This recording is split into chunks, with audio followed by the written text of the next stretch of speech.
ධර්මදේශනය ප්‍රඥා නාලිකාව තුළින් විකාශය කිරීමට ප්‍රචාරය කිරීමට ධර්මදානය සිදු කිරීම සඳහා පානදුර හිරණ පන්සල පාරේ පදිංචි සෝමචන්ද්‍ර අබේසිංහ මහතා ප්‍රේමා අබේසිංහ ගුරුමාතාව ඇතුළු දූදරු පිරිස විසින් මෙම උතුම් වූ ධර්මදානයට බැතිබර දායකත්වය දරා තිබෙනවා.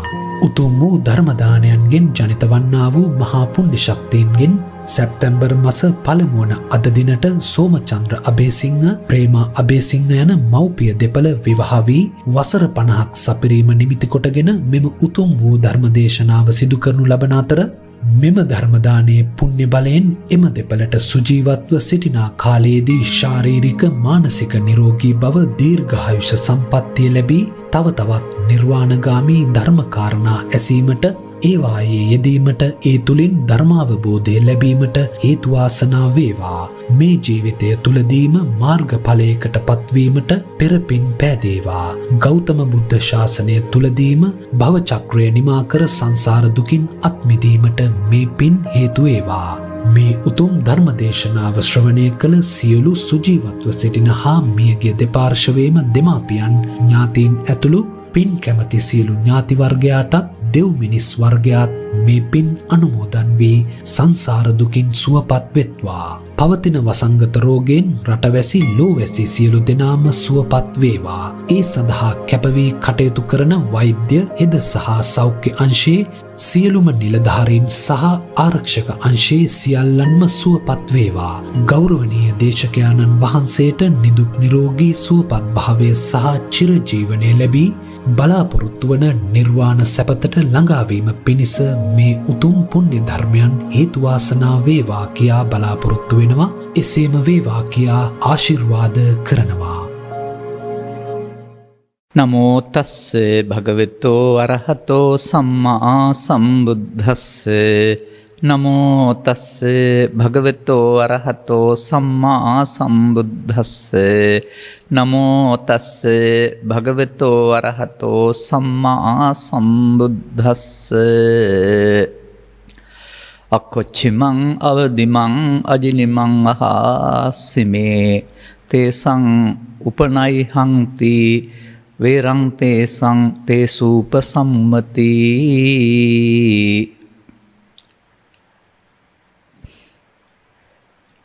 ජීවිතයේ එදිනදා කටයුතු නිර්වාණ මාර්ගයට යොදා ගැනීමේදී සද්ධර්මයේ උපකාරී කරගන්නා ආකාරය පිළිබඳ ධර්ම දේශනයක්.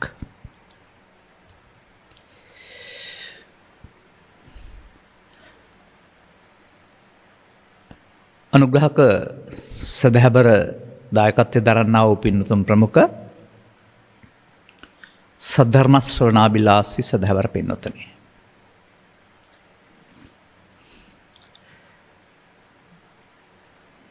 ජීවිතය යනු එදිනෙදා කටයුතු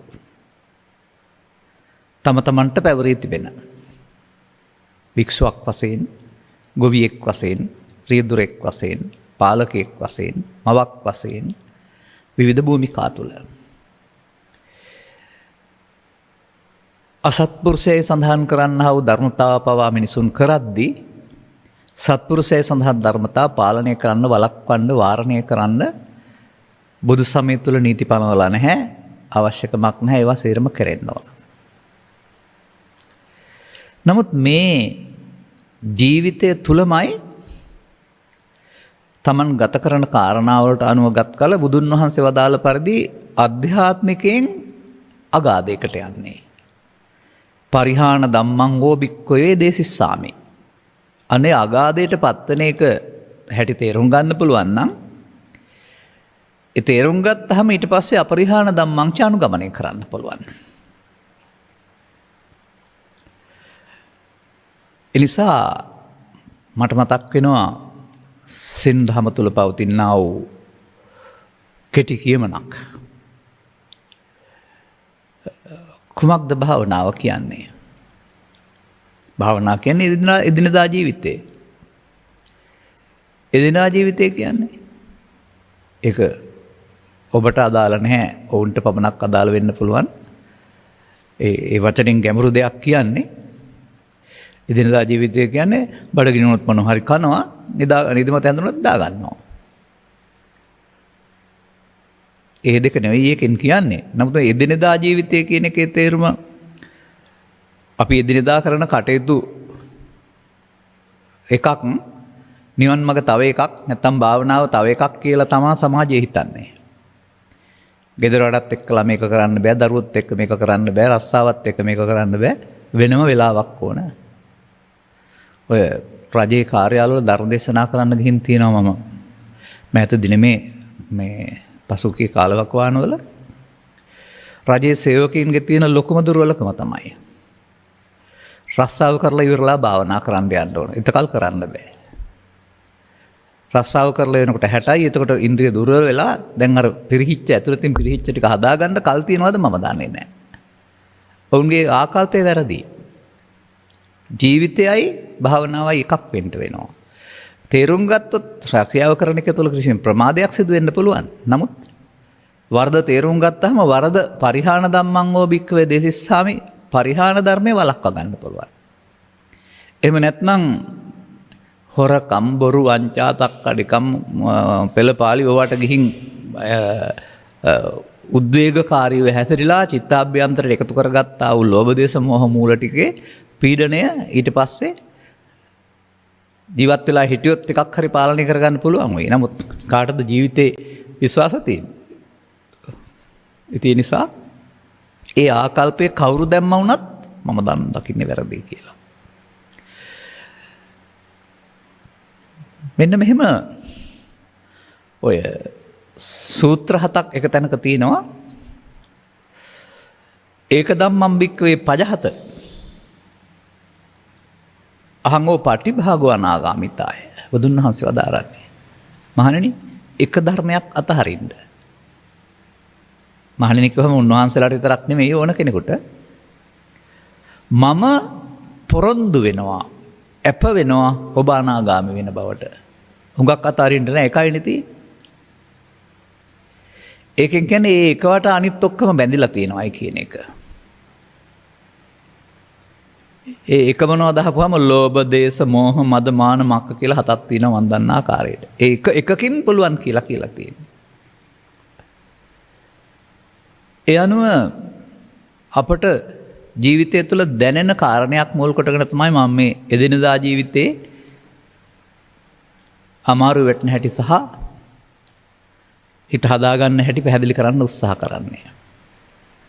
මේක මේ පරණ කතාවක් මම ගත්තේ පරණ කතාව කියන්න නෙමෙයි.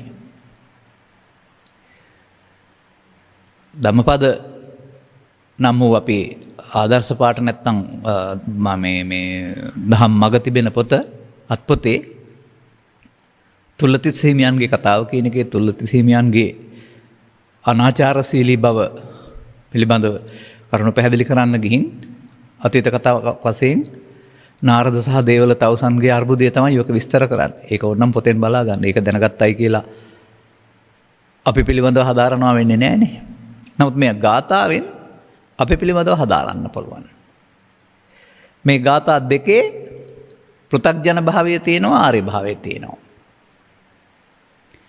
එතකොට බුදුබණ නොතේරෙන තාක්කල් මේ එක ගාථාවක් තමයි ඔබ නොදැන හිටියට පරිහරණය කරන්නේ. ඒක තමයි දුක්ඛගාමිනී පටිපදාව. තේරුම් ගත්තන් පස්සේ ඔබට දර්ශනය මාරු කරන්න පුළුවන්. එතකොට දෙවෙනි ගාථාවේ පාරේ යන්න පුළුවන්. ඒක තමයි එදිනදා ජීවිතේ නිවන් මඟ පාදා ගන්න උපයෝගී වෙන ආකාරය බවට පත් වෙන්නේ කියලා මට කල්පනා වෙනවා. කොහොමද අපි මේ ලෝකේ ජීවත් වෙන්නේ? හැමෝම තමන්ට අවිතය අනන්‍යතාවයක්, පුද්ගල ස්වභාවයක්, උපැන්න සහතිකයක්, උපදේශයට මරණය දක්වා ජීවත් වෙන පුද්ගලයෙක් වශයෙන් තමයි දකින්නේ. ඒ සම්මත දැක්ම. එතකොට මේ සම්මත දැක්ම තුළ බුදුන් රහතුන් පවා මම යන විහාරය කරනවා. නමුත් උන්වහන්සේලා සම්බන්ධයෙන් පෙන්නන්නේ දැනගෙන විවාහාර කරනවායි කියලා. අපි මම යන විවාහාරයේ පිටින් පාවිච්චි කරන එකට එහාගේ ඇතුළතින් මම යන විවාහාරයකට බැඳෙනවා. ඒක දන්නේ නැති එකක්. නැත්නම් ඔබට අම්මා හෝ තාත්තා හෝ ඔබේ නමින් මම හවලා කියන්න තහනමක් එහෙම නැහැ. ඒක සම්මත මම. නමුත් බුදුරජාණන් වහන්සේ පැහැදිලි කර වදාරනවා මිනිසුන්ට සිතාභ්‍යන්තරයේ දුක්ගෙන දෙන්නා වූ මම කෙනෙක් ඉන්නවා කියලා. මම කෙනෙක් හැදිලා පෝෂණය වෙනවායි කියලා. අන්න ඒක බුදු සමයේ ගැඹුරු හමු නොවන කෙනෙක් ජීවිතේ ළමා කාලයෙන් ආරම්භ වෙලා මරණය දක්වාම වැඩි දියුණු කරගෙන යනවා. ඒ මම කියන මූලය බලවත් කරගෙන යනවා. ඒක බලවත් කරගන්නා තරමට ජීවිතේ හොයන සැනසීම වෙනුවට අවුල් අර්බුද දුක්ම තමා හම්බ වෙන්නේ. ඒක පෘථග්ජන පුද්ගලයා කරනු ලබන්නේ මමත්වය බලවත් කිරීම. එදිනෙදා ජීවිතයේදී සැනසීමෙන්ට ඕන නම් කරන්න ඕන ඔබ ඉතුරු වී බුදුදහමෙන් පෙන්වන ඇතුළත පවතිනා වූ මමත්වයේ මරා දැමීම. ඔබ මරා දැමීම නෙවෙයි. වදකෙක් කඩුවක් අරගෙන එන හොරු ටික මරන්න බලන් ඉන්නා වගේ මිනිස් ඝාතකයෙක් නෙවෙයි මේක. ඝාතනයක් නෙවෙයි. කොටින්ම මේක පෞක්සිදු වෙන ඝාතනයක් නෙවෙයි. මේක පව් මරා දමන ඝාතනයක්. ඔය සබ්බපාපස්ස අකරණම් කියලා පදයක් එහෙම තියෙන්නේ. ඉතින් ඒ නිසා මම මේකට දකිනවා පාසල් අධ්‍යාපනය තුළ හෝ සාමාන්‍යයෙන් බුදුසම පිළිබඳව ලබාගත් දැනීම ඉක්මවා යමින් ඒක උදව් කරගෙන කල්යාණ මිත්‍ර ආශ්‍රයයකට වැඩි සද්ධර්ම ශ්‍රවණය කොට අපි තුළ වෙමින් පවතින සසරගත සතරගත බන්ධනීය ස්වභාවය සතරට බැඳමින් අපි අමාරුවේ වැටෙමින් යන හැටි තේරුම් ගන්න. අනතුරු එයින් ගැලවෙන ස්වභාවය උන්වහන්සේලා කියලා දේවි. අන්න මේ දෙක තේරුම් ගත්තාම ඔබට තව එහා පැත්තේ අනුගමන ප්‍රතිපදා දෙකක් තියෙනවා. මේ මුල් දෙක නැතුව අග දෙකට යන්න බෑ. ඒ කියන්නේ අපි පිළිබඳව අපි හදාරන්න ඕන. දැන් දේශීය හෝ බටහිර වෛද්‍යවරු කාය විච්ඡේද විද්‍යාව ඔස්සේ කය හදාරලා ඒක ඇතිවෙනා වූ රෝග පීඩා තත්ත්වයන් විවිධාකාරයෙන් නිරීක්ෂණය කරලා ඒවට ප්‍රතිකාර කරමින් රෝග වලින් නිදහස් කරගන්න ලබනවා නිරෝගී කරවන්න ලබනවා. ඒ හැදෑරීමේ ප්‍රතිඵලයක් වශයෙන්. නමුත් නූතන මනෝවිද්‍යාඥයන්ට පවා සම්පූර්ණයෙන්ම හිත හදාරන්න බැරි වුණා. තථාගත බුදු පියාණන් වහන්සේ හිත ඉතුරු නැතුව හදාarලා තිනවා. අර කායික රෝග වෛද්‍යවරු සුව කරනවා වගේ හිතේ තියෙන ආ වූ රෝග ටික තථාගතයන් වහන්සේට හදාරපු බැවින් බෙහෙත් දෙන්න පුළුවන් වුණා. ඒ නිසා උන්වහන්සේටත් සත්හට වන භව දුකට වේදානන් කියලා කියනවා. සත්වෙන්ට භව දුක කියලා එකක් තියෙනවලු. ඒක සංසිඳවන්නට වෙදමහත් එක් වෙනවලු උන්වහන්සේ. නැත්තම් බෙහෙසජ්‍ය ගුරු කියන වචනේත් පාවිච්චි කරනවා. ඒ බුදුවරු එලි කර ආකාරයට අපි තේරුම් ගන්න ඕන. එහෙම නැත්නම් අපි යන්නේ බුදුවරු එලි කර මාර්ගේ නෙවෙයි අප වටා ඉන්නවයි කියලා තියෙනවා මාර බලවේගය. අපු අමාරුවේ දාන්න නැත්නම් රවට්ට ගන්න අල්ල ගන්න. ඒ වචනේ අනුව ගත්තල මාරයා කියන්නේ පුද්ගලයෙක් නම් මාරයෝ කෝටි ගාණක් ඉන්නකොට හැම කෙනා ගාවම පිටිපස්සෙන් ඉන්න එපේ. එහෙම මේ සූත්‍ර දේශනා පැහැදිලි කරනකොට පැහැදිලි කරන්නම් මම. ඒ කියන විදිහට පුද්ගලයෙක් නම් හැමෝම ගාව ඉන්න ලෝකේ කෝටි ගාණක් මාරයෝ ඉන්න වෙනවා. හැම පුද්ගලයා ගාවම ඉන්න. බුදුන් වහන්සේ වදාරන්නේ හැම පුද්ගලයා ගාවම ඉන්නවලු. වරදින කල්. අමාරුවේ දාන්න.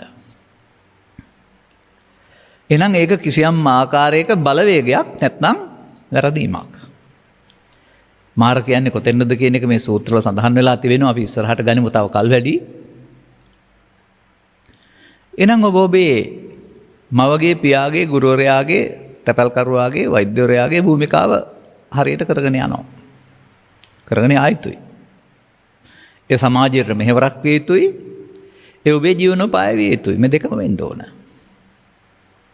නමුත් මෙන්න මේක ඇතුලේ සිදුවෙන එක කාරණයක් මේ ගාථාවේ පෙන්නනවා. අක්ඛචිමං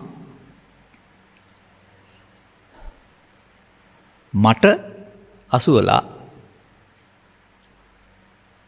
සාමාන්‍යයෙන් ඇද පළුදු දොස් බස් බනිනවා කියලා කතා කරන්නේ. ඒ සේරම ටික ගත්ත හැකි. වචනෙන් කරන හිංසා කියලා ගනිමුකෝ අපි. සාමාන්‍ය සිංහලට පරිවර්තනය අසූලාමට බැන්නේ කියලා විතරයි. අවදි මං වද කලා නැත්තං පහර දෙනවා. පහර දෙනවා කියන වචන ඉතින් රිදවනවා කියන අර්ථයෙන් ගනිමුකෝ අපි. නොඑක් වද මානසික වද ශාරීරික වද මට අහවලා වදයක් කරදරයක් නැත්තම් නොඑක් වද හිංසා කරනවා. සැමියා බිරිඳට බිරිඳ සැමියාට ස්වාමියා සේවකයින්ට හොරු සාමාන්‍ය අයට එමත් නැත්තම් තව එහෙම තිබෙනවා නොඑක් වද හිංසා. කලේය මේ අතීත පැත්තක් පෙන්වන්නේ. අවදි. අජිනි මං මේක මේ මාව දිනාගත්තේ කියන වචනේ ගත්තාම හරියට තේරෙන්නේ නැහැ නිසා අපි ඒක මෙහෙම හොයාගනිමු. ඉන්දියාවත් ලංකාවත් අතර එකකට තරගයක් තියෙනවා. ඉන්දියාව දිනා ගන්නවා. ඒක එතකොට ඉන්දියාව දිනාගත්තා කියන්නේ අපි පෙරදුනා කියන අපිව දිනා ගන්නවා කියන එකේ තේරුම අපි පෙරදුනා කියන එක. ඒ වගේ අජිනි කියන එකේ තේරුම මාව පරාජයට පත් කළේය. ඒ වගේම තමන් සන්තක දේවල් තිබෙනවානේ. ජංගම අංග සමදේපල කියලා කතා කරනවා. හොරෝප්පු ලියලා එහෙම නැත්නම් බලෙන් සල්ලි පොලියට දීලා දුප්පත් කරලා යන්නේන මං නැති කරලා එහෙම නැත්නම් තවත් විවිධ ක්‍රම මගින් මාසතු දේ පැහැර ගැනීම. අර ජංගම අංග සම්ප්‍රදේවල්. මේවා වෙනවා සමාජයේ. මේ කතාවෙන් පෙන්නන කාරණා ටික එකක්වත් ඔබේ හිතසුව පිණිස සතුට පිණිස වෙන කාරණා නෙවෙයි. මේ හැම එකකින්ම ඇති වෙන පීඩනය අකමැත්ත, අවාසනාව, නොසතුට, එහෙම නැත්නම් හිත රිදීම, එහෙම නැත්නම් අර අලාභ, නිന്ദා, අයස, දුක කියන කාරණා වලට ආйти අසුභවාදී පැත්තමයි. දැන් ඉතින් සාමාන්‍ය සමාජයේ පුද්ගලයෙකුට මේවා වුණාම තේසං උපනයිහන්ති සිදුවන තැන් පටන් සිදුවන ස්ථානයේදී මහමගේදී බස් රථයේදී නිවසේ ඇඳේදී මේ ගැන කල්පනා කර කර විඳවනවා. විතරක් නෙවෙයි තමන්ට මේ වදේ කරදරේ හිරිහැරේ බාධා වූ කලා වූ පුද්ගලයා විනාශ කරන්නේ කොහොමද? ඔහුට රිදවන්නේ කොහොමද? ඔහුගෙන් පලිගන්නේ කොහොමද? ඔහුට නඩු දාන්නේ කොහොමද? ඔහුට දේශපාලන බලය යොදා ඔහු විනාශ කරන්නේ කොහොමද? මැර බලය යොදන්නේ කොහොමද? මන්ත්‍ර බලය යොදන්නේ කොහොමද? තම තමන්ට තියෙන අවිය පාවිච්චි කරන්නේ කොහොමද කියලා දැන් සිහින මවනවා. දැන් මොකද කියන්නේ? වේරං තේසංන සම්මති. ඒ පුද්ගලයාගේ නම් වෛරය සංසිඳෙන්නේ නැහැ. ඔහු එන්නට චිත්තාභ්‍යන්තරයේ මේ නිසා හටගත්තා වූ මේ පීඩනය බලවත් කරගනු ලබනවා. මේ තමයි පෘථග්ජන ප්‍රතිපදාව. කොහොම ඔක සරලව කීවට අර සිත තුළ විග්‍රහ වෙන ආකාරය තේරෙන්නේ නැත්නම් මේක හොයාගන්න බෑ. දැන් මේක පෙන්වන්නේ මට කියලා. මේ තේරුම වෙන්නේ මට. ඒ මට කියන්නේ කයටද? කය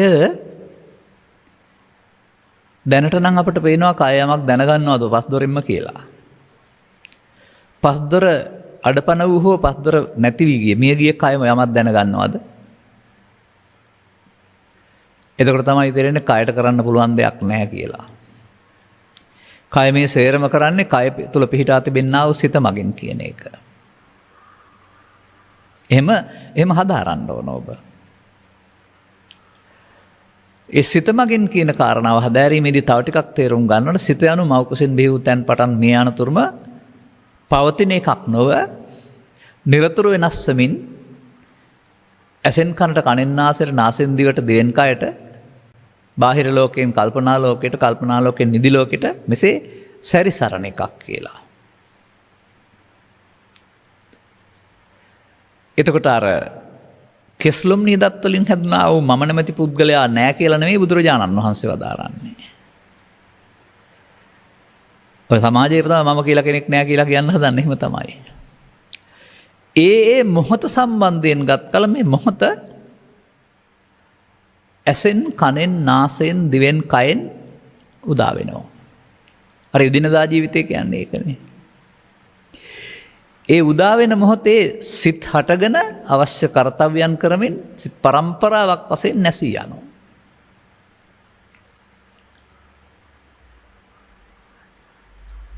පාඨය මෙහෙමයි පැහැදිලි කරලා තිබෙන්නේ අපේ දේශනාවල මුලදී දැනත් ගන්නම් මේක. නාහං භික්ඛවේ අඤ්ඤං ඒක ධම්මම්පි සමනුපස්සාමි. යං එවං ලහු පරිවත්තං යති දං චිත්තං. උපමාපි න සක්කෝමි. මහණෙනි හටගත් ගමන්ම වේගයෙන් නැසී යන ධර්මයක් මම බුදු ඇසින් දකින්නේ නැහැ සිත තරම්. ලහු වේගයෙන් පරිවර්තන වෙනස් වෙනවා. ඉස්සරලා ඉගෙන ගන්න සිත තියෙනවා නෙමෙයි. සිත ඇසෙන් කනෙන් නාසයෙන් දිවෙන් කයෙන් ඉපදෙමින් ඒ මොහොතේ මැරෙනවා. ඇස තුළ විනාඩි ගානක් තියෙන්න පුළුවන්, කන තුළ විනාඩි ගානයක් තියෙන්න පුළුවන්. ඒක ඒ සිතක් නෙමෙයි. ඒ අර නැසෙන සංඛ්‍යාව විශාල ප්‍රමාණයක්. මෙසේ ගෙවල් 6ක් තියෙන කෙනා ඒ කාලෙට ගෙවල් 6ට මාරු වෙනවා වගේ සිත ජීවිතේ පුරාම ඇසෙන් කනට කනෙන් නාසයට නාසයෙන් දිවට දිවෙන් කයට කයෙන් ස්නෝද්වාරයට මාරු වෙනවා. ඒ මාරු වෙනකොට එදිනදා ජීවිතය කියන්නේ ඒ මොහොතේ. ඒ මොහොතේ උපදින හැඟීම මොකද්ද? ඒකට තථාගතයන් වහන්සේ නමක් තිබෙනවා එය කියලා. ඒතං. අනේ එය කියන හැඟීමෙන් තමයි බුදුන් වහන්සේ වදාරන්නේ එය මම බවට පත් වෙනවායි කියලා. එය කියන්නේ කය නෙවෙයි එතකොට. ඇසෙන්ද කනෙන්ද නාසයෙන්ද දිවෙන්ද කයෙන්ද අරමුණක් ආවේ. ඒක ලෝභයේද දේශයේද මෝහයේද ඊර්ෂ්‍යාවද ක්‍රෝධයේද වෛරයේද පවද පිනද හැඟීම එය. මේ හැඟීම් අවශ්‍ය කර්තව්‍ය කරලා වහාම මිය ආයතුයි. සිතෙන් නිවත් වෙ ආයතුයි. වේදිකාවක් නිර්මාණය කරලා නැහැ හැමදාම ඉන්න. ස්වභාවයෙන්ම යන්න ඕන. නමුත් මෙන්න මේ ඇවිදින් යන්න ඕන ස්වභාවය අපි විකෘති කරගන්නවා. ඒතං මම. එය මගේ. ඒ මම. ඒ මම මගේ.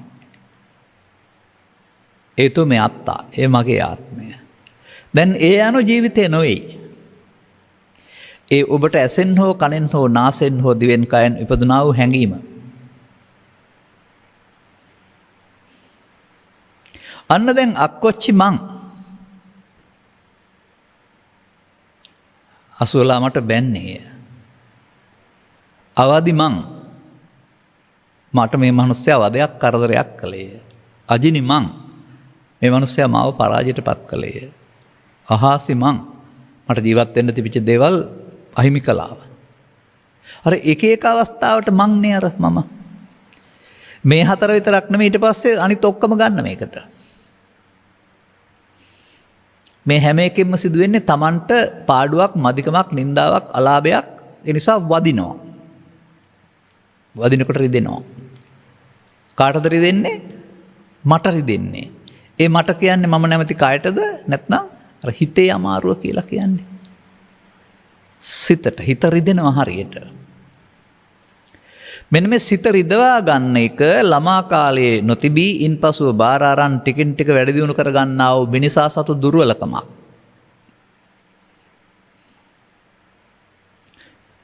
රිදුනහම සාමාන්‍යයෙන් අපි උදාහරණයක් වශයෙන් ගනිමුකෝ. මම දැකලා තියෙනවා ඔය නාගයා කියන සතා නිදාන ඉන්නවා. පෙනයක් පේන්නේ නැහැ. නමුත් ඔහු ඇවිස්සුවොත් එහෙම අත ඔහුගේ අර පෙනේ මේ ඔළුව කොටස උසවනකොට පෙනේකුත් පේනවා. ඔහුට රිදුනොත් කේන්ති ආවොත්නේ පෙනේ පේන්නේ. නැත්තම් පෙනේ හොයන්න බෑ. නිහඬ සර්පයා නිහඬව ඉන්නවා පෙනයක් තිබුණාට ඒක පිප්පිලා නැහැ. පෙනේ පුප්පනවා කියලා. ඔකට කියන්නේ පෙනේ නැහැ. නාගයා පෙනේ පුප්පනවා වගේ අපිට ඊට පස්සේ මේ රිදීමේදී රිදවීමේ ඕනකම එනවා. අන්න මෙතන තමයි මේ සමාජයේ ඉන්න සමස්ත බෞද්ධ සමාජයේ අනිකුත් සමාජයේ පෘථග්ජන සමාජය. මට මොනවා හරි කළොත් මමත් මොනවා හරි කරන්න ඕන. ඒක සාමාන්‍ය සංකල්පය බැන්නොත් බනිනවා, ගැහුවොත් ගහනවා, රිදෙව්වොත් රිදෙනවා, පලිගත්තොත් පලිගන්නවා. ඔය තමයි පෘථග්ජනයාගේ ධර්මය. බුදුරජාණන් වහන්සේගේ ධර්මය එහෙම නෙමෙයි මතක තියාගන්න. ඉතින් මොකද වෙන්නේ? ඉතින් මේ නිසා හැම විටම Tamanට එල්ල වෙන්නා වූ මේ ක්‍රියාවට ප්‍රතික්‍රියා දක්වමින් ප්‍රතිවාදියාව පරාජය කරන්න. තමන් දන්නා යන්ත්‍රමන්ත ගුරුකම් ශිල්පී ඥාන ඔස්සේ ප්‍රතික්‍රියා දක්වන පාරවල් හොයනවා. දැන් මොකද මේ කරන්න හදන්නේ? නැවත නැවත හිතනවා. මෙහෙම කරන්න ඕන, මෙහෙම කරන්න ඕන කියලා. කවදාවත් ඒ මාර්ගයේ වෛරය වැඩෙනව ඇරුණාම සංසිඳෙන්නේ නැහැ කියලා තමයි පෙන්වලා තිබෙන්නේ. එතකොට මේකෙන් පෙන්වන්නේ අපි ජීවිතේ නම් මරණයෙන් කෙලවර වෙනවා. නමුත් මේක අපි කතා කරන පැත්ත ගත්තල ද්වේෂ මූලය බලවත් වෙලා තිබෙන්නේ. ද්වේෂ මූලයේ මේ ප්‍රතික්‍රියා දැක්වීමට යාම තුළින් බලවත් කරමින් අපි සසර හදමින් ඉන්නවා. එදිනෙදා ජීවිතේ සසර දුක හදනව ඇරුණාම එදිනෙදා ජීවිතේ නිර්වාණයට යොදා ගන්න දන්නේ නැහැ නේ පෘථග්ජනයා. බලන්න සමාජයේ ඔය ඕනෑම වර්ධනයක්, තර්ජනයක්, පරාජයක් එහෙම නැත්නම් ඔය සිදුවෙන සිද්ධියක් සම්බන්ධයෙන් අසුභවාදී සිද්ධියක් සම්බන්ධයෙන් එය සිනාමුසුමුහුණින් දරා ගන්නට ප්‍රතික්‍රියා නොදක්වා අවසන් කරන්නට පුළුවන් අය ඉන්නවද කියලා? තමන්න පුළුවන් ආකාරයෙන් නීතියටවත් යනවා. නීතිය අන්තිමට නීති විනිශ්චය පවා තමන්ට ඕන ආකාරයට ලැබෙන්න ඕන කියලා තමයි හිතන් ඉන්නේ. පෙරදුනහම එතකත් ඒක යනවා. ඉතින් එහාටත් තව මොනවා හරි යන්ත්‍රමාන්ත කරනවා. හැපැල් හරියන්නේ අර ඉවර කරන්න බැරි නිසා. එතකොට එහෙමනම් මේ කතාව තුල පෙන්වන්නේ ඔබ තුල වෛරය නැමැති හැඟීම තුලින් සසර හදනවා සහ දුකටපත් වෙනවා. මෙහෙම හිතන්න ගියොත් එහෙම මේ බැන්නේය, ගැහුවේ, පහර දුන්නේ, ප්‍රත්‍ය කියලා කවදාවත් ඔබට මේක සංසිඳන පාරේ යන්න බෑ, වැඩෙන පාරේ යන්නේ. ඔය පරිහාන ධම්මං ඕබික්කවේ දේසිස්සාමි. මේකෙදි ඔබට තේරෙන්නේ නැහැ මේ චිත්ත අභ්‍යන්තරයට බැස ගන්නා වූ අර සාමාන්‍යයෙන් වැලක් උඩට ගියාම වැල උඩ යන තරමට පොළොව ඇරට අලයක් බැහැ ගන්නවා. ඊළඟ කන්නට වැල මැරුණාම පැලයක් හදලා දෙන්නේ අලය ගබඩා කරලා තියෙන ශක්තිය තුලින්. පොළොව යට තියෙන්නේ පේන්නේ නැහැ. නමුත් වැල මොකද කරලා තියෙන ජීවිත කාලයම? වැල මැරෙන බව දන්නවා. අනාගතයට පවත්තන්ට අලයට ආහාර ගබඩා කරලා තියෙනවා. ඒක නම් පේනවා. ඒක පේනවා දෙයක් වශයෙන්. නමුත් වැලට පේන්නේ අපට පේන්නේත් නැහැ. පොළොව යට තියෙන අපි හාරලා ගන්න නිසා වැල් වල අල තියෙනවා කියන දන්නවා. මේ ජීවත් වෙන්න ගිහින් සසර ගමනට අලයක් නැත්නම් අනාගත පැලවෙන්න බීජ රැස් කරනවා කියන එක ඔබට තේරෙනවද? කර්ම බීජ කියන වචනේ පිළින අලගඩිය වගේ එකක් නෙමෙයි. නමුත් හේතු. ඒ හේතු රැස් කරලා සැනසෙල්ල ඉන්න හම්බ වෙන්නේ නැහැ. ඒ නිසා ඒ පාරට කියන්නේ මඤ්ඤමානෝකෝ බික්ඛු බද්දෝ මාරස්ස නැත්තම් මමත්වෙන් ගැනීමෙන් ඔබ සසරට මාරයාට බැඳේ. අන්න මාරයා ඉන්න තැන දැන්. එතකොට මොකද්ද මාරයා? මාරෝති බන්තේ උච්චති. කිතාවතානකෝ බන්තේ මාරෝති උච්චති. මේ භික්ෂුවක් විමසන්නේ. ස්වාමීනි භාග්‍යතුන් වහන්සේ මාරයා කියලා කියනවා. කොපමණකින්ද මේ මාර පඤ්ඤප්තිය තියෙන්නේ?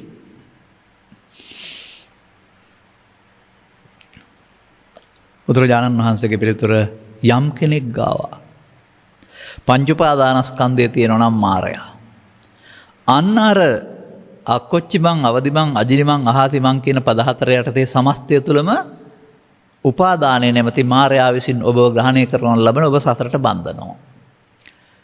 දැන් ඔබ යන්නේ මේවා ඔස්සේ අනිත් අය පරාජය කරලා දිනන්න. නමුත් හැම විටම හමු වෙන්නේ නඩුවෙන් දිනවා වෙන්න පුළුවන්. නමුත් වේරං තේසං නසම්මති. වෛරය සංසිඳෙන්නේ නැහැ. එහෙනම් එදිනදා ජීවිතේ වෛරය අවුලෝන පාරක යනවා නම් ඔහුට ධම්මං සරණං ගච්ඡාමි නැහැ. ඔහු ධර්ම මාර්ගයේ යන්නේ නැහැ කියන එක තේරුම් ගන්න ඕන. ඉතින් මේක මෙහෙම කිව්වත් මදි. මේක සිත තුළ සිදුවෙන ආකාරය ත්‍රිපිටකයේ සඳහන් දහම් පෙළකින් පෙන්වන්න ඕන. එතකොට තමයි ඒක ගැඹුරට එන්නේ. මේ ධර්ම දේශනාව අංග සම්පූර්ණ ධර්ම දේශනාවක් වශයෙන් අහන්න. ඒ කියන්නේ මේක තුළ ඔක්කොම තියෙනවා. පරදින හැටිත් තියෙනවා, දින හැටිත් තියෙනවා. තව එකක් අහන්න ඕන නෑ කියලා හිතාන අහන්න. එතකොට තේරම තේරෙවි. අපි හිතන ධර්ම දේශනා දහස් ගණනක් අහන්න ඕනයි කියලා. එහෙම අහන එක හොඳයි ප්‍රඥාව වැඩෙන්න. නමුත් තථාගත බුදු පියාණන් වහන්සේ ස්වකීය ධර්මචාරිකාවේදී ගමෙන් ගමට වැඩම කරා කියලා තියෙන්නේ. එක ගමට අයට එක දවසයි එක දේශනයයි නැත්තම් 2යි 3යි හමු වෙන්නේ නැත්තේ. ඉන්පස්සේ උන්වහන්සේ නැවත මුණ ගැහුනේ නැහැ සමහරට ಭಾರತයේ තියෙන විශාලත්වය අනුව. නමුත් ඔවුන්ට රූපවාහිනිය හෝ ගුවන්විදුලිය තිබුණේ නැහැ බුදුබණ අහන්න. එහෙනම් උන්ට අනුගමනීය ප්‍රතිපදාව තේරුණානේ. ඒ නිසා කෙනෙකුට ප්‍රඥායස තියෙනවා නම් එක දේශනාවක් තුලින් වෙමින් පවතින දේ තේරුම් අරගෙන වෙන්න ඕන දෙයට පරිවර්තනය වෙන්න පුළුවන්. නිසා මේ පැහැදිලි කරන කාරණාවේ අංග සම්පූර්ණ දේ තියෙනවා. ප්‍රමාදයක් තියෙනවා, අපමාද විහාරිත්තේ යන්න ඕන හැටිත් තියෙනවා. ඊළඟ ගාතාව තාම අපි ගත්තේ නෑනේ. මේ කතා කරන්නේ පළවෙනි ගාතාවේ කාරණා ටික. වේරං තේසං නසම්මති. අර මමත්වෙන් හිතන්ට යාමේදී ඔහුගේ වෛරය සංසිඳෙන්නේ නෑ, වැඩෙනවා. එහෙනම් ඒකෙන් පෙන්වන්නේ සැපතටපත් වෙනවද දුකටපත් වෙනවද? මේකට මානසික දුක කියනවා, සංඛාර දුක්ඛය කියලා කියනවා. ඉතින් මේ මම දකින කාරණයක් මේක සමාජයේ. ඔය බොහෝ තරුණ පෙම්වතුන් නැත්තම් පෙම්වතුන් නොවන අය උගතුන් බුද්ධිමතුන් ධනවතුන් බවට පත් වෙලා එකතු වෙනවා විවාහයට. සුන්දර විවාහයක් තමයි ප්‍රාර්ථනා බලාපොරොත්තු. නමුත් මොවුන් පෘථග්ජන හැමදෙනාම. මේ පෘථග්ජන භාවය තුළ අර මමත්වෙන් බාර ගැනීම ඇදපළදු වීම කියන දුර්වලකම තියාගෙන තමයි එකතු වෙන්නේ. ඉන්පසු අර අසුවලා කියලා අනිත් පුද්ගලයා වෙන පුද්ගලයෙක් වශයෙන් පේනට ඔහුගේ තියෙන අඩුපාඩුකම් ඇදපළදු ලුහුඬුකම් දෙන්නට දෙන්න ගොඩවල් හදලා එකතු කරගන්නවා. පෘථග්ජන ජීවිතයේ විවාහයෙන් පසු දිගින් දිගටම ඈත් වීම නැමැති ඛේද වාචකයේ පවතිනවා. ඔබ කොතරම් සුභවාදීව බලාපොරොත්තු 95%ක්වත් සුභවාදී අදහස් ගැලපෙන අය ඉන්නවද දන්නේ නැහැ. විවාහ ජීවිතය අසාර්ථක වීමට හේතුව ධර්මය නොදැනීම, නොගැලපීම. ධර්මය කියන එක තේරුම් අරගෙන විවාහ වෙන්න පුළුවන් නම් එතකොට තමයි අර ඈත් වෙන එක නවත්තලා අර ගිහිගේ ගිනිගයක් නොවි අර නකුල මාතා නකුල පිතා වගේ සාර්ථක ජීවිතයකට මාර්ගය තියෙන්නේ. නමුත් මේ සමාජයේ එහෙම කවදාවත් හිතන්නේ නැහැ. බුදුබණ තියෙන්නේ විවාහයට එරෙහිව කියලා කියනවා. බණ අහන්න ගියොත් එහෙම විවාහ කරගන්න එපා වෙයි කියලා හිතෙනවා. ඒ නිසා 15 20 වෙනකොට බොහෝ සමාජයේ බණ පැත්තකින් තියලා Tamanට කැමති හිතුමතේ යනවා. මාසෙන් දෙකෙන් අවුරුද්දෙන් දෙකෙන් තුනෙන් ගහගෙන බැනගෙන කපාගෙන කොටාගෙන දික්කසාදෙන් අඩුමකට ගියාපුවාම මොනවා වුණාද දන්නේ නැහැ. තමන් නිවැරදිකාරය අනිත් එක්කෙනා වැරදිකාරයා. ඔය විවාහය තුල විතරයි මම කතා කළේ. තව අනිත් ඕන එකක් තුලත් ඔහොම තමයි යෝක. සම්බන්ධතා පළුදු වෙනවා. සම්බන්ධතා පළුදු කරන්නේ ඔබ නෙවෙයි. ඔබ තුල තිබෙන්නා වූ මේ ලෝභය, දේශය, මෝහය, මානය කියනා වූ මාර සංකල්ප විසින්. ඒවයි ඔබේ කරගත්තේ. අන්න එහෙනම් බුදු සමයේ ඒතන් මම කියන එකේ තේරුම මයන්න මම හෝ කය මම නෙමෙයි. මෙතනදී නම් වෛරය මම. මම ඔකට හොඳ වැඩක් කරන්න නිකන් ඉන්න හොඳ නෑ. ඔකට මොනවා හරි මම කළේ නැත්තම් මම නෙමෙයි. ඒ මම නෙමෙයි කියන්නේ කය නෙමෙයි කියන එක නේ. කය නෙමෙයි. අර වෛරය නැමැති මම තමයි ප්‍රතික්‍රියා දක්වන්න යන්නේ. මේ තමයි සම්පූර්ණ පෘථග්ජන ජීවිතය පිළිබඳ විවරණය. මතක තියාගන්න. ඉතින් මේක ඔහොම කිව්වට මදි. මම මේක ඇස තුල හෝ කන තුල හෝ අරමුණක් තුල පෙන්වන්නම්. ඒක සමස්තය වශයෙන් දැනගන්න තේරුම් ගන්න. අර මම කියවනේ එදිනෙදා ජීවිතය කියලා මේක. එදිනෙදා ජීවිතේ අවදි වුණ තැන් පටන් ඇසට කනට නාසයට දිවට කයට නිින්ද යනතුරුම දේවල් හමු වෙනවා. ඒවත් එක්කනේ අපි කටයුතු කරන්නේ. මොන වැඩ කරනවා කිව්වත් ඕක තමයි කරන්නේ. අතරතුරේ නිින්ද හැරෙන විට කල්පනාවට වැටෙන්න පුළුවන්. එතකොටත් එදිනෙදා ජීවිතයේ කල්පනාව. එහෙනම් මේ මොහොත කියන එක උදා වෙන්නේ හැම විටම වර්තමානයේ.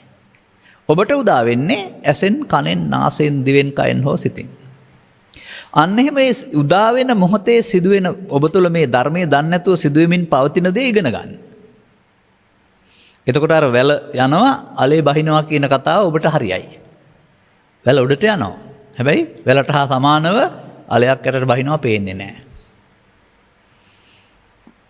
මේක බුදුන් වහන්සේ පෙන්වලා තියන්නේ කොහොමද? ඒක ඔබට හරියනවා. අර අනුසෝතගාමී හෙවත් පිරිහෙමින් යන අයට මේක හරියනවා. ඒක එකපාරට ගත්තොත් ගැඹුරු වැඩි වෙනවා. නමුත් මේ ලබාගත්ත පැය එහෙම නැතුව ගන්න බෑ අපිට ඒක. ඔබ වෙන මොකුත් දැනගන්න ඕනේ නැහැ. මේක වෙනවද කියලා තේරුම් ගන්නකො. ඇහේදී කරුණු තුනක් උදව්වෙන් ඔබට යමක් පේනවා. කනේදී කරුණු තුනක් උදව්වෙන් ඔබට සද්දයක් ඇහෙනවා. නාසයේදී කරුණු තුනක් උදව්වෙන් ඔබට ගන්ධයක් දැනෙනවා. මේ කරුණු තුනක් කියන එක තියෙනවා හැම එකේම. ඒවා දැනගන්නවත් ඕන නැහැ. සාමාන්‍යයෙන් පාලින් තින්නංගස සංගති පස්සෝ කියලා කියනවා. ඔකට ඉතින් ඇහි නම් පෙනීම හේවත් ප්‍රසාදය කියනවා. ඒකට අදාළ ඉදිරියෙන් තියෙන රූපයක සෙවණැල්ල ඇසෙට වැටීමට ගෝචර රූපය කියනවා. සිහිපත් කර දෙන එකට මානසිකාරය කියනවා. මේ තුන එකතු වෙනකොට පළවෙනි සිත ඇසේ පහළ වෙනවා. චෛසිකය. ඒ පහළවීම ප්‍රත්‍ය වෙනවා අන්න අර බැන්නේය, ගැහුවේ, පහරගත්තේ ඕන එකකට හරි පස්සපච්චා වේදනා. දැන් මෙතන නම් දුක් වේදනාව. රිදෙන එක. මේකලා තියෙන පාඩුවක්නේ. නමුත් වේදනා කියන්නේ රිදෙන එකට විතරක් නෙමෙයි. සැප වශයෙන් වින්දත් වේදනා, දුක් වශයෙන් වින්දත් වේදනා, උපේක්ෂා වශයෙන් වින්දත් වේදනා. මෙතනදී අපේ කතාවේ නම් දුක් වේදනා. දැන් වේදනාවට රිදෙනවනේ, දුකයිනේ. Tamanට පාඩුවක් නෙවුනේ. ඒ නිසා ඒකත් එක්ක ගැටෙනවා. ඇලෙනව නෙමෙයි. වේදනාපච්චය තණ්හා කියන්නේ අන්න ඒකට තමයි. ඒ වේදනාව මමත්වයෙන් ගන්නවට තමයි වේදනාපච්චය තණ්හා කියන්නේ. අන්න ඒ මම ඉන්න තැන. වේදනාපච්චය තණ්හා. දැන් තණ්හා වුණොත් මම ඔක ලේසියෙන් අරින්නේ නැහැ. මට වෙලාවක් ආවා කියලා චිත්තාභ්‍යන්තරයට බැස ගැනීම සිදු වෙනවා. අර වැල අලේ බස්සනවා වගේ තණ්හාපච්චය උපාදාන, උපාදානපච්චය භව මෙන්න තමයි සසර හදන්න චිත්තාභ්‍යන්තරයට අලේ බැස ගන්න හැටි. කය මිය යනවා. නමුත් වැල මිය ගියාම ඊළඟ කන්නට අලේ පැලවෙනවා වගේ මේ තණ්හා උපාදාන භව කියන එකට එකතුරාව කර්ම බීජ තමයි සසරේ පැලවෙන්නේ. ඊට අදාළ තැන්වල පැලවෙන්න තැන් තියෙනවා. පාපේ උපාදානෙන් නම් බොහෝ විට පැලවෙන්නේ අපායේ තමයි. නමුත් පව්පින් කලොමේ මිනිසුන් අතර හෝ දෙවියන් අතරත් පැලවෙනවා. උපාදානය නැමැති දෝෂය තුල බඹලවත් පැලවෙනවා රූපීය බඹතල. මේ වැල ඒ පැත්තට තමයි පැලවෙන්නේ. ඒ ගබඩා වුණා වූ අලේ බීජ ශක්තිය අනුවගත් කල. මෙන්න මේ විදිහට ඇස තුල, කන තුල, නාසය තුල පස්සපච්චා වේදනා, වේදනාපච්චා තණ්හා, තණ්හාපච්චා උපාදාන, උපාදානපච්චා භව නම් වූ අවිද්‍යා සංකාරය සිදු වෙනවා. ඒක පෘථග්ජන ඔක්කොම ගාව සිද්ධ වෙනවා. මේක හරි එකක් නෙමේ, වරදක්. මේක අප්‍රමාදය නෙමේ, ප්‍රමාදය. මේ දුකට හේතු අස්කිරීම නේ දුකටපත් වීම. දැන් මේක තමයි ඕනෑම කෙනෙක් උගත්, බුද්ධිමත්, ධනවත්, පොහොසත්, දුප්පත්, ගිහි පැවිදි පුහුදුන් නම් ඔය ඇස තුල, කන තුල, නාසය තුල පර මායя ඉන්නවා කියන්නේ. අල්ලගන්න, සසරට අල්ලගන්න ඔය මායяගේ වැඩේ ඔය තියෙන්නේ. දැන් කොතරම් ගත කරලා තියෙනවද කාලයක්? පහද අවුරුදු 10ද 20ද 30ද 40ද. ඒ තාක්කල්ම ඔබ මේක අතහරින්න කල්පනා කරන්නේ නැහැ. මේකට නිකන් ඉඳලා හරියන්නේ නැහැ. ක්‍රියාවට ප්‍රතික්‍රියා එකට දෙකක් කරන්න ඕන. එකක් කරලා මදි, එකට දෙකක් කරන්න ඕනේ. එහෙමත් හිතන්න බැරි නෑ. දැන් මේ මොන ප්‍රතිපදාවද? දුක්ඛ නිරෝධ ගාමිනී ප්‍රතිපදාව. නෑ මේ දුක්ඛ ගාමිනී ප්‍රතිපදාව. මේ එදිනෙදා ජීවිතේනේ. මතක තියාගන්න. මේ ඇස තුල කන තුල නාසය තුල අරමුණ තුල තමයි මේ පස්සපච්චා වේදනා වේදනාපච්චා තණ්හා තණ්හාපච්චා උපාදාන උපාදානපච්චා භව නම් වූ මාර්ගාමී ප්‍රතිපදාව ඔබ ළඟ ක්‍රියාත්මක වෙන්නේ. ඔබ මොකද කරන්නේ? දුකට හේතු හදනවා. සසරක් හදමින් ඉන්නවා. සසරක් හදලා හතරෙන් මිදෙන්න කාටවත් බෑ. ඒ නිසා මේ ගාථාවල ද්විත්වයක් තියෙනවා. සමහර ගාථා ද්විත්වයක් තිබෙනවා. නැත්නම් සමහර ගාථාවල පද දෙකේ ද්විත්වය තියෙනවා. ඒක හරිය ලස්සන දෙයක්. ද්විත්ව ධම්ම පරයය. මිනිසාගේ සිතේ සිදුවෙන එකක්. එතකොට බුදුරජාණන් වහන්සේ හමු වුණොත් මේකේ මුල් ධම්ම පරයය ඕන කෙනෙක් ගාව සිදු වෙනවා. ඒ නිසා ඒකෙන් පෙන්වන්නෙම පෘථග්ජනයා දුක සහ දුකට හේතු රැස් කරන ජීවිතයක ගත කරනවායි. අන්න අර බලාපොරොත්තු වෙන සැප ධනය තුල, නිලතල තුල, විවාහය තුල ඕකෙවත් නැතුව යන්නේ ඕක නිසා තමයි. ඔය ඔක්කොගේමත් තියෙනවා අර මේ වැරද්ද කරගන්න නැත්නම්. ඒක හරි එදිනෙදා ජීවිතේ අවලංගු කරන්න ඕන නැහැ කියලා කියන්නේ. මේ මනෝමූලික ක්‍රියාවලිය තථාගතයන් වහන්සේ නම් කරනු ලබන්නේ පමාද විහාරය කියලා. පමාද විහාරීත්වය තුල බලාපොරොත්තු වෙන සැනසීම හමු වෙන්නේ අර ආගාදයටපත් වෙනවා. අතරතුරේ පුංචි සැනසීමක් හම් වෙන්න පුළුවෙනි. මොනවා හරි කාරණයක් නිසා. ඒකට 16න් එකේ සැපත කියලා කියනවා. දැන් එහෙමනම් අපි බුදුබණ නොතේරෙන තාක්කල් පමාද විහාරී නැත්තම් දුකටපත් වෙන ගමනක නේද යන්නේ. දැන් ඔබ අහන්නේ එදිනදා ජීවිතේදී. එදිනදා ජීවිතේදී මේ වෛරය එන්නේ ඊයේද හෙටද? දැන් අපි කියමුකෝ මංගල උත්සවයකට ගිහින් ඉන්නවා. බොහොම සන්තෝෂෙන් ඉන්නේ. අද මංගල උත්සවවල අද තියෙන දුර්වලකමක් නේ වගේ ගෙවල් වල නේ පවත්න්නේ හොටෙල් වල ඒව වෙනම තියෙනවා මේ තැබෑරුමකුත්. අද ඒවනේ පොය දවස අර වෙංගලා තියෙන්නේත් ඕවට තමයි අද. මට මතකයි මම මගේ වයසත් අනුව ගත් කල 1965 70 කාලේ හිටපු බෞද්ධ නායකයෙක් වන ඩඩ්ලිස් නායක මහත්මයා තමයි සොකී ඕනෑකමින් මේ බෞද්ධයින් සඳහා පොය දවස නිවාඩු දිනයක් කළේ. ඒ මංගල උත්සව තියන්න හරි බොණ්ඩ හරි නෙමෙයි ආගමික කටයුතු වලට දිනයක් දුන්නේ. ඒක අද දක්වා දවස තියෙනවා නමුත් අද ඒක එයින් ඈත් වෙන අය බොහොම වැඩි. එහෙනම් ඒකෙන් දිනුවකට නෙවෙයිනේ යන්නේ නේ. පොය කියන එක සම්මත වශයෙන් වැදගත් කර සලකලා නිවාඩුවක් දුන්නේ ආගමික පැත්තට නැඹුරු වෙන්නනේ. නමුත් ඩඩ්ලිස් මහත්මයාගේ බලාපොරොත්තුව සපිරලා තියනවද කියලා බලන්න ඕන අද. ඒ වාසිය ගන්නවා හැමෝම. නමුත් ඒක තව තව වැඩවලට යොදා ගන්නවා. එතකොට ඒකෙනුත් ආයෙත් වෛරය සංසිඳෙන්න නෙමෙයි බලවත් වෙන්න නේ දෙන්නේ. අර වගේ මම කියපු තැනකදී ඊට පස්සේ මොකද වෙන්නේ? සන්තෝෂෙන් හිටියට පොඩ්ඩක් විරිවැටෙනකොට ටිකක් අර පේන જાති අල්ලන්නේ නැතුව යනවා. හිටපු ගමන් දෙන්නෙක් අතර වචනයක් උහුමාරු වෙලා වචනේ ටිකක් සැරපරස වෙලා ඊට පස්සේ අවියමෝරා ගන්නවා. ඔබ ඒ වගේ මත්පැන් සහිත සාදවල මේ ඒ වචනේ මට කීවට සමා වෙන්න මම කියන්න කැමති නෑ සමාජයට ගුටි කිලි දැකලා ඇතිනේ. ඔව්. එතකොට ඒ ඇතිකලේ කවුද? ඔබ කියයි පුද්ගලයා කියලා. නෑ පුද්ගලයා නෙමෙයි මේ මොහොතට ආවා වූ ඉස්සල්ලා හිටියේ නෑ. ආපු ද්වේෂය තමයි මේ ගුටි කෙලිය ඇතිකලේ. එහෙනම් ද්වේෂය මම.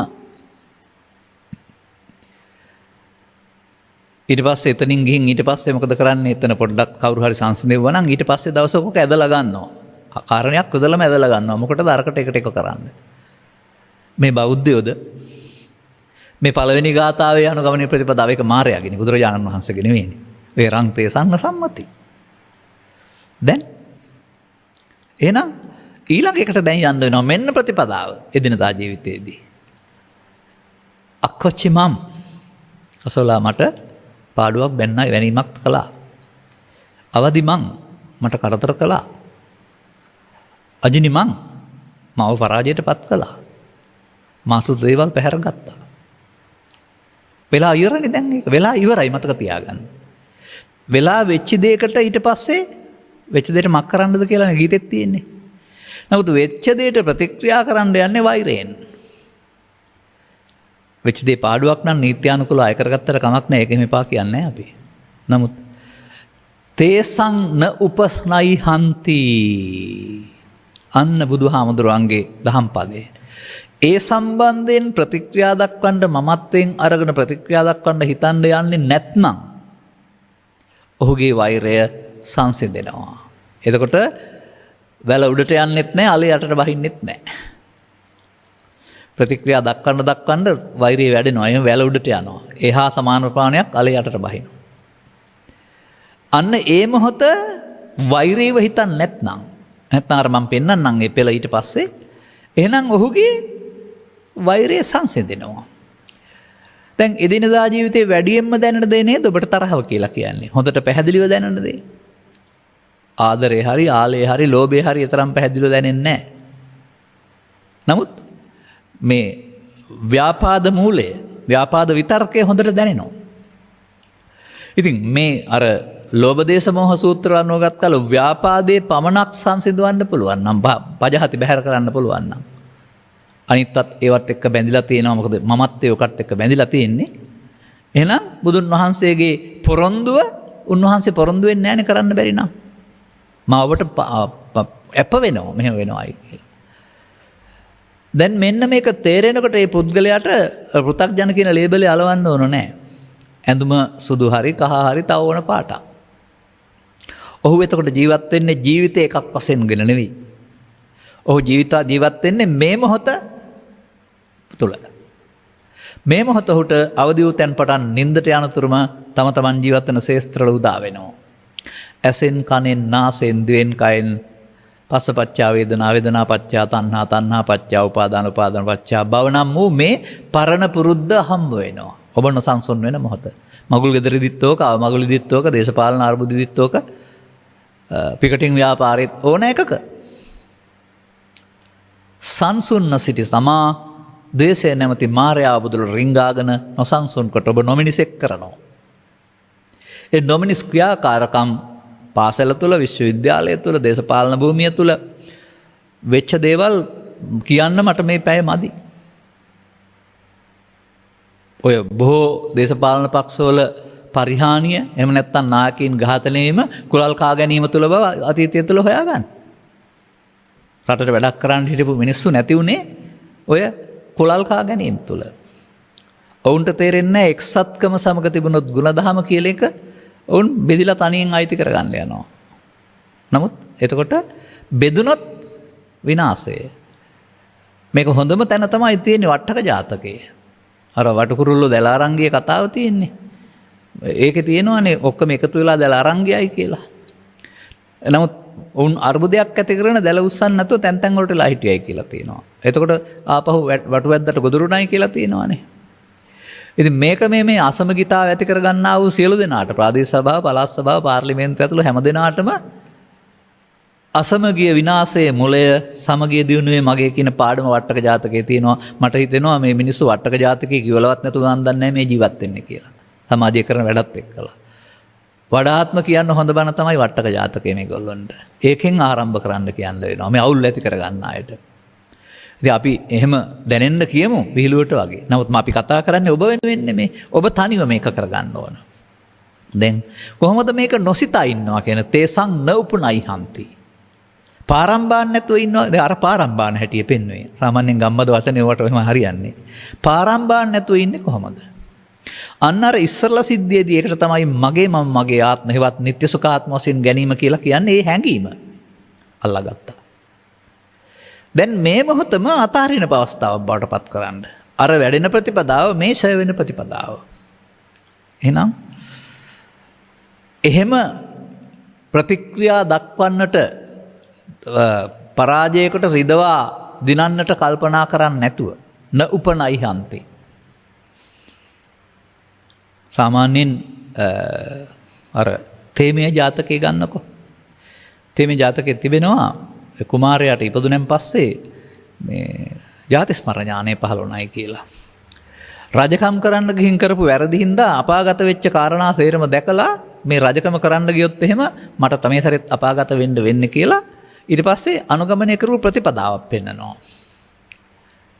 ගොළුවෙක් නොවී ගොළුවෙක්, බිහිරෙක් නොවී බිහිරෙක්, අන්ධෙක් නොවී අන්ධෙක් වගේ ඉන්නවයි කියලා. මොකක්ද මේ කතාවෙන් කියන්නේ? ඇස් පේනවා නමුත් ප්‍රතික්‍රියා දක්වන්න යන්නේ නැහැ. කන් ඇහෙනවා අන්න ඔබටත් මේ වගේ මේ උපනයි හන්ති වෙනුවට මේ කාරණාවලදී ඔබේ චිත්තාභ්‍යන්තරයෙන් ඇතිවෙන මේ දැවෙන තැන්සල ස්වභාවයේ මම කොට අරගෙන වේදිකාවක් කොටගෙන පරිගන්න ප්‍රතික්‍රියා දක්වන්න යනවා වෙනුවට නෑසුනා වගේ ඉන්න. ඇහෙනවා නම් තමයි. ඇසීම වෙනයි, බාර ගැනීම වෙනයි. ඇසීම ලෝකේ තියෙන දෙයක්, කන තියෙන නිසා බාර ගැනීම අපේ පෞද්ගලික දුර්වලකමක්.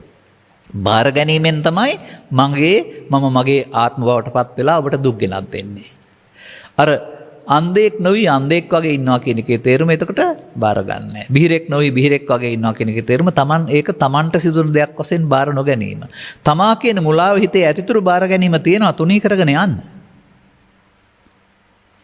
තුනී කරගෙන ගියාපුවම අන්තිමට තේරෙවි අර බුදුරජාණන් වහන්සේගේ උපමාවේ සත්‍යතාවය. උන්වහන්සේ සම්බන්ධයෙන් මගේ දේශනාවල තියෙනවා පුංචි කතාවක්. ඒක ඔය අපි කියවන පොතපත්වල නෑ, ඊට ආසන්න කතා තමයි තියෙන්නේ. නමුත් පොතපත කියවන්න ගියාම මම කියුවේ බෞද්ධ පොතපත විතරක් නෙවෙයිනේ. ලෝකේ තියෙන චින්තකගේ පොතපත් කියවනවා. එතකොට වෙන කෙනෙක් තමයි බුදුන් වහන්සේ ගැන ලියලා තියෙන්නේ. උන්වහන්සේ දිනක් ගමකට වැඩම කරනවා.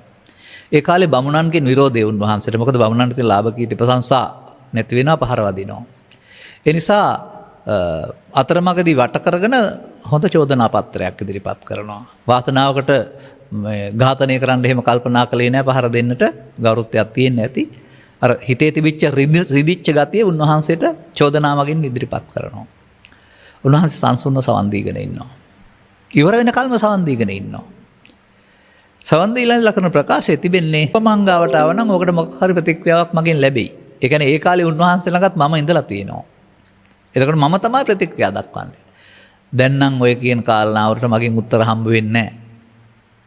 අර තනංජානි බැමිණිගේ කතාවෙත් ඕක තියෙනවනේ. ඒවා උපමාවට ගන්න. හොඳ බැනුම් වර්ෂාවක් හම්බ වෙනවා බුදුරජාණන් වහන්සේට පිණ්ඩපාත වැඩි නිවසකදී. උන්වහන්සේ ඒ ගැන නෙවෙයි කතා කරන්නේ. වෙනත් පැත්තකින් අහන්නේ. ඔබගේ නිවසට ඥාතීන් එනවද? එනවා. ඔවුන්ට ඔබ හොඳින් සංග්‍රහ කරනවද? ඔව් සංග්‍රහ කරනවා. ඔන්න ඒවා බාරගත්තේ නැත්තම් මොකද කරන්නේ? ඒවා අපි කනවා. එහෙනම් ඔන්න දැන් ඔබ මට සංග්‍රහ කළා, මම බාරගත්තේ නැහැ, ඔබම බාර ගන්න. මේ බාර නොගැනීම මමත්වයෙන් හිස්වීම තුළ තියෙන දෙයක්. මමත්වයේ තියෙන තුරු බාර ගැනීම තියෙනවා. එහෙනම් බාර නොගෙන ඉන්න පුරුදු වෙන්න. තේසං නූපනයි හන්ති. ඒක තුළින් වෛරය වැඩෙන එක වෙනුවට සංසිඳීම ආරම්භ වෙනවා. මේකට තියෙනවා පටිසෝතගාමී කියලා. දැන් ඒ සංසිඳීම තුළ ලැබෙනා වූ තවත් වෙනස් සැනසීමක් තියෙනවා. අර වෛරයෙන් වැසී යන්නා වූ ද්වේෂය නැමැති හැඟීමෙන් වැසී යන්නා වූ තැන එහෙම නැති සංසුන් සුවයක් තියෙනවා. ඒ සංසුන් සුවය අත්දකින්න පුද්ගලයාට මේ නොසන්සුන් එකේ තියෙන දැවිලි තැවිලි වලටලා ඉන්න කැමැත්තක් ඇති වෙන්නේ නැහැ. වහා සංසුන් කරගෙන සංසුන් තැනට යන්න කැමති වෙන්නේ. ඒ නිසා බුදුරජාණන් වහන්සේගේ ධර්මය තුළ මිනිසාට පෙන්වන්නේ සිත තුළ පවතිනා වූ සංසුන් බවක්, බලෙන් ඇති කරගන්න සංසුන් බවක් නෙවෙයි, කෙලෙස් යටපත් කරලා ඇති කරගන්න සංසුන් බවක් නෙවෙයි. ධර්මයේ නැතුවමත් එහෙම කරගන්නවා. මේ ක්ලේශ කියන දේවල් ප්‍රහීන කර ගැනීම තුළ නැති නොවන සංසුන් බවක්. මේක මෙහෙම දෙයක් තියෙන බව වැටහෙනවට තමයි ඔය සෝවාන් වෙනවා කියලා කියන්නේ. සෝවාන් ආදී මාර්ගඵල පිළිවෙලින් ප්‍රත්‍යක්ෂ කටයුතු නිර්වාණය කියලා කියන්නේ නේ. එහෙනම් අන්න ඒක අර ද්වේෂ කිරීමෙන් හමු වෙන්නේ නැහැ. වෛර කිරීමෙන් හරි යන්න හමු වෙන්නේ නැහැ. ඒකට එක කිරීමෙන් හමු වෙන්නේ නැහැ. ඒක ප්‍රතික්‍රියාව, මේක අතහැරීම, නොකිරීම.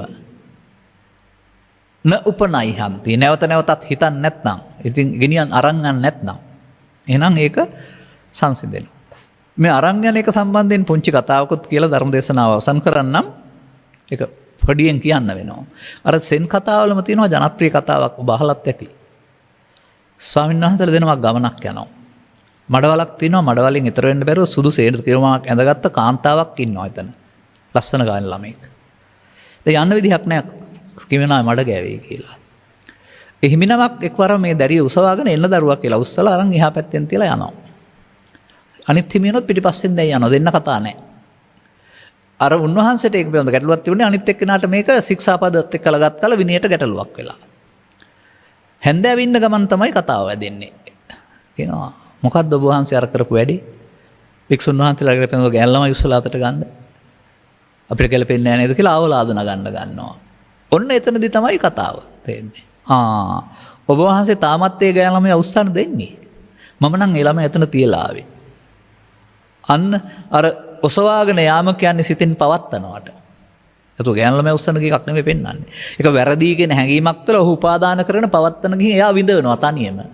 අරයා මේ මොහොතේ කරන්න ඕන ක්‍රියාවක් වශයෙන් චිත්ත වායු ක්‍රියාවලින් කරන්න නැති ඒකේ හරි හෝ වැරදි නෑ යුතුයකමක් ඉන්නහාට වදයක් නැහැ. ඒ නිසා අල්ලා ගැනීමත් මේ මොහොතේ අතහරීමත් මේ මොහොතේ. අල්ලා ගැනීම පුතග්ජනයින්ගේ දායාදයයි ඔහුගේ උපන්ගේ දෝෂයයි අතහැරීම අරමුණ තුළ ආර්ය පුද්ගලයාගේ මාර්ගයයි. එදිනදා ජීවිතයේදී නම් මොන අවස්ථාවේද ඔබේ මේ චිත්තාභ්‍යන්තරයේ තිබුණා වූ මේ ද්වේෂ මූලයේ නැත්තම් පටිඝ මූලයේ උපදින්නේ ඒ වෙලාවට වහා සංසිඳීම භාවනාවයි ප්‍රතික්‍රියා දැක්වීම නෙමෙයි. එබැවින් ඔබට ඔබේ ඉල්ලීම පරිදි මේ ගාථා දෙකේ ditta ධම්ම පරයය. පළවෙනි එක පෘථග්ජන පුද්ගලයාගේ පරිහාන ධම්ම පරයය. දෙවෙනි එක තථාගතයන් වහන්සේ ලෝකයට යෝජනා කළා වූ මිදන පරයය. අන්න ඔබ එදිනදා ජීවිතේ මේ මිදන පරයය භාවිත කරන්න අභ්‍යාස කරන්න පටන් ගන්න. 80ක් 90ක් වෙලා පටන් ගන්න දෙන්නේ නැතුව ඉන්න දැන් ගත කරන ජීවිතේ අද පටන්ම තේරුම් අරගෙන මේක පටිසෝතගාමිත්වය. මේ බැහැර කරන පාර. එතකොට ඇත්ත සිද්ධිය මොකක්ද? නිර්වාණය කියන්නේ ලෝභක්ඛය, දේශක්ඛය, මෝහක්ඛය ෂය කරලම බලන්න. නිවීම කියන්නේ මොකක්ද කියලා වෙන බලන්න විදිහක් නැහැ. ඒ නිසා මෙම කරුණු තේරුම් අරගෙන ප්‍රායෝගිකව Tamanගේ ජීවිතයේ හැකිතරක් සිහිය පාවිච්චි කරමින් මේ න උපනයි හන්ති ඒ ගැන නැවත නැවත නොසිතා අවසන් කරන නිරෝධගාමී ප්‍රතිපදාව අනුගමනය කරන්නට ඔබට ශක්තිය ධෛර්ය ලැබේවායි කියන සුභාශිංසනයේ ප්‍රාර්ථනා කරමින් මම ධර්මානුශාසනාව මෙතකින් අවසන් කරනු ලබනවා. මාතෘකාව ජීවිතයේ එදිනදා කටයුතු නිර්වාණ මාර්ගයට යොදා ගැනීමේදී සද්ධර්මයේ උපකාරී කරගන්න ආකාරය. මෙම උතුම් ධර්ම දානයට බැතිබර දායකත්වයේ දරනු ලබන්නේ පානදුර හිරණ පන්සල පාරේ පදිංචි සෝමචන්ද්‍ර අබේසිංහ මහතා සහ ප්‍රේමා අබේසිංහ ගුරු මාතාව ඇතුළු දූ දරුවන් විසින්. අරමුණු අතර සැප්තැම්බර් මාස 1 වෙනි දින හෙවත් අද දිනට සෝමචන්ද්‍ර අබේසිංහ ප්‍රේමා අබේසිංහ යන මව්පිය දෙපළ විවාහී වසර 50ක් පිරීම නිමිති කොටගෙන මේ උතුම් ධර්ම දේශනය සිදු කරනු ලබන අතර මෙම ධර්ම දානයේ පුණ්‍ය බලයෙන් එම දෙපළට සුජීවත්ව සිටින කාල ශාරීරික මානසික රෝගී බවක් ඇති නොවී නිරෝගී බව සහ දීර්ඝායු සම්පන්නිය ලැබී තව තවත් නිර්වාණගාමී ධර්මකාරණා ඇසීමට ඒවායේ යෙදීමට ඒ තුළින් ධර්ම අවබෝධය ලැබීමට හේතු වාසනාව වේවා. ඊ타මත් වාසනාවන්ත ප්‍රාර්ථනාවක්. අපි හිතනවා ධර්ම මාර්ගය යනවා නම් 54 දී ඈත් වෙන එක නෙමෙයි එන්න ලං වෙන්නේ කියලා. ඔය ඈත් වෙන්නේ ධර්මයේ දන්නේ නැති අය හදවතින් ලං වෙනවා ධර්මයේ තේරෙනකොට ගැටෙන දෙයක් නැති වෙනකොට. මගේ ප්‍රාර්ථනාවත් ඒක තමයි. මම විවාහය දෙහ සුභවාදීව බලන්නේ ප්‍රාර්ථනා කරන්නේ ධර්මයේ තේරෙන ඇයට එහෙම වෙනවයි කියන එක. මේ ජීවිතය තුළදීම මාර්ගඵලයකට පත්වීමටත් පෙරත්මින් පෑදේවා. ගෞතම බුදු සාසනය තුළදීම භවචක්‍රය නිමා කර සංසාර දුකින් අත්මිදීමට මෙම පින්වලට වඩා අවබෝධ හේතු ආසනාව වේවා කියනයි ප්‍රාර්ථනය. මෙම උතුම් දේශනාව ශ්‍රවණය කළ සියලු සුජීවත්ව සිටින්නා වූ මියගේ දෙපාර්ශ්වයේම දෙමාපියන් ඥාතින් ඇතුළු පින් කැමති සියලු ඥාති වර්ගයාටත් දෙව් මිනිස් වර්ගයාටත් මේ පින් අනුමෝදන් වී සංසාර දුකින් සුවපත් වේවා. අතමිදේවා නෙමේ පින් අනුමෝදන් වෙමින් සුවපත් වීම තමයි වෙන්නේ. පවතින වසංගත රෝගීන් රටවැසි ලෝකවැසි සියලු දෙනාම සුවපත් වේවායි සඳහා කැපවී කටයුතු කරන වෛද්‍ය හෙද සහ සෞඛ්‍යාංශය සහ හමුදාවල නිලධාරී ආරක්ෂාංශය සියල්ලන්ම ආරක්ෂාව සැලසේවා. නැත්නම් උන්ට කරදරයක් නොවේවා. ගෞරවනීය දේශකයන් වහන්සේට නිදුක් නිරෝගී සුවපත් භාවය සහ චිරජීවනයේ ලැබී බලාපොරොත්තු වන නිර්වාණ සැපත ළඟා වීම පිණිස මෙම උතුම් ධර්ම දානමය පුණ්‍ය කර්මයේ හේතු ආසනාව වේවා. මූලිකාකත්වයේ දරා ධර්ම දේශනා කරවා ගැනීමෙන් ධර්ම දානයෙන් ජනිත කරගත්තා වූ මේ සදහම් දානමය අවබෝධය 54ක් ආජීවන ගමනේ ඔබට ගැටුම් අවම කරගන්න පුළුවන් නම් চিරාත් කාලයක් තවදුරටත් මේ ගැටුම් අවම කරගනිමින් ජීවිතය සුන්දරයි කියන එක ලෝකෙට පෙන්වන්න ලැබේවා. ඒ සඳහා ඔබට 54ක ගමනේදී ඉන්හාට වාසනාවන්ත ජීවිතයක් ගත කිරීමට අවශ්‍ය අවබෝධය ලැබේවා. අපේ සුභාශිංසන සුබ පැතුම් දරුවන්ට සමාජයට ආදර්ශයක් වෙන්න. ඒ වගේම දරුවන් ඒ මව්පියන්ගේ යහපත් පැතුම් ඇත්නම් ආදර්ශයට ගනිත්වා. පරලෝකීපත් ඥාති වර්ගයා පින් කැමති නම් අනුමෝදන් වෙත්වා. සියලු ඥාති වර්ගයා සහ ධර්ම ශ්‍රවණය කරන හැම දිනාට ඔවුන් පැතු අනිකුත් හැම දිනාට යහපත් බලාපොරොත්තු සපුරා ගැනීම සඳහාත් සද්ධර්ම අවබෝධය සඳහාත් ඒ තුළින් ගෞතම සසුන තුළ මේ පටිචෝතගාමී ප්‍රතිපදාව ගාථාවේ සඳහන් එදිනෙදා ජීවිතයේ ධර්මයේ සරණ කරගන්න ආකාරය වටහා ගන්නට ලැබීම තුළින් ලබාගත් මනුස්ස ජීවිතය තුළ උපරිම ඵල නෙලා ගන්නට මෙම අවබෝධය හේතු ආසනාව වේවායි සාදු කියලා ප්‍රාර්ථනා කරගන්න. සබ්බීතයෝ විවජ්ජන්තු සබ්බ රෝගෝ විනස්සතු මාතේ බවත් අන්තරායෝ සුඛී දීඝායුකෝ භව හැම දිනාටම තෙරුවන් සරණයි. රාගක්ඛයෝ නිබ්බානං